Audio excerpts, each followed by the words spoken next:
Assalamualaikum warahmatullahi wabarakatuh. Perkenalkan, nama saya Yunita Zahrani dari kelas 12 IPS 1 SMA Negeri 53 Jakarta. Pada hari ini saya akan menjelaskan tentang perubahan sosial yang terjadi akibat bencana lumpur lapindo untuk memenuhi tugas sosiologi dari Ibu Supriyati. Sejarah lumpur lapindo. Semburan lumpur panas yang berlokasi di pengeboran milik PT Lapindo Brantas terjadi sejak 29 Mei 2006. Semburan itu membuat sejumlah desa di Sidoarjo, Jawa Timur terpaksa menutup sejarahnya dengan pilu. Puluhan ribu warga harus mengungsi dan merintis kehidupan baru di tempat lain. Pusat lumpur panas menyembur berlokasi di Kecamatan Porong, sekitar 12 km sebelah selatan kota Sidoarjo. Kawasan ini merupakan permukiman padat penduduk serta salah satu area industri utama di Jawa Timur. Beberapa ruas jalan raya, jalan tol, dan jalur kereta api juga turut berdampak. Kerugian yang teramat besar pun tak terelakkan. Hingga tahun 2008 silam, lumpur yang dimuntahkan sudah sebanyak 100.000 meter per kubik setiap harinya. Sebenarnya apa sih penyebab atau faktor terjadinya semburan lumpur panas ini? Ada dua faktor yang dikemukakan oleh pihak Lapindo terkait hal ini. Yang pertama ada faktor alam dan yang kedua adalah faktor kesalahan manusia. Faktor alam terkait dengan proses panas bumi. Bisa pula dipicu oleh gempa bumi berkekuatan 5,9 skala Richter yang mengguncang Yogyakarta dan sekitarnya pada tanggal 27 Mei 2006. Hanya berselang 2 hari sebelum Sidoarjo tersembur lumpur. Dan faktor kesalahan manusia terjadi lantaran kesalahan prosedur saat pengeboran. Lumpur panas menyembur secara kebetulan saat pengeboran, tapi penyebabnya belum diketahui. Lumpur lapindo ini menyebabkan perubahan sosial. Perubahan sosial yang pertama adalah bentuk perubahan sosial revolusi. Karena lumpur lapindo ini terjadi dalam waktu yang singkat dan juga cepat. Yang kedua ada bentuk perubahan sosial,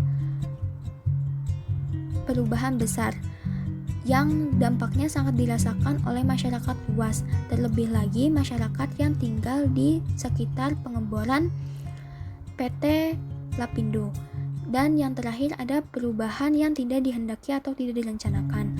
Perubahan yang terjadi tanpa direncanakan dan umumnya membawa dampak yang tidak diharapkan, seperti kehilangan tempat tinggal, pekerjaan, harta benda, dan juga bisa mengguncang mental masyarakat sekitar. Dampak dari bencana lumpur lapindo. Dampaknya ada dua, yaitu dampak positif dan juga dampak negatif. Dampak positifnya yang pertama yaitu lumpur lapindo sendiri memiliki beberapa manfaat, yaitu sebagai bahan bangunan atau pengganti semen, dapat membuat kerajinan gerabah, stoneware warna, dan berbagai jenis pembuatan keramik. Sedangkan kejadian ini juga membantu masyarakat sekitar menjadi lebih sabar, ikhlas akan bencana yang telah terjadi. Juga mengingatkan kita agar tidak menjadi orang yang egois dan juga serakah. Sedangkan dampak negatifnya yaitu masyarakat banyak kehilangan pekerjaan, tempat tinggal, harta benda, keluarga, dan lain-lain, sehingga berdampak pada tekanan sosial terhadap mereka. Mereka juga bisa mengalami gangguan psikologi seperti rasa cemas, trauma akan bencana lumpur lapindo ini. Dan bencana ini merugikan banyak pihak yang terkisar sekitar 3,8 triliun rupiah. Sebenarnya bagaimana sih solusi atau cara menghentikan semburan lumpur panas ini? Sampai saat ini semburan lumpur lapindo masih belum terhenti dan kemungkinan bisa dihentikan dengan menggunakan teori Bernoulli atau tekanan atas dan tekanan bawah seimbang. Teori Bernoulli dapat menyeimbangkan tekanan atas dan tekanan bawah sehingga semburan lumpur stabil. Dengan stabilnya tekanan otomatis semburan lumpur panas akan berhenti dengan sendirinya. Solusi ini sangat penting karena semburan ini sudah berjalan selama 12 tahun. Tapi hingga saat ini belum ada tindakan nyata untuk menghentikan lumpur tersebut. Pesan saya adalah jika memang ini merupakan faktor kesalahan manusia, sebelum melakukan pengeboran sebaiknya harus memperhatikan standar teknik pengeboran dan menghitung langkah yang harus diambil dengan tepat tanpa menimbulkan masalah yang merugikan orang banyak.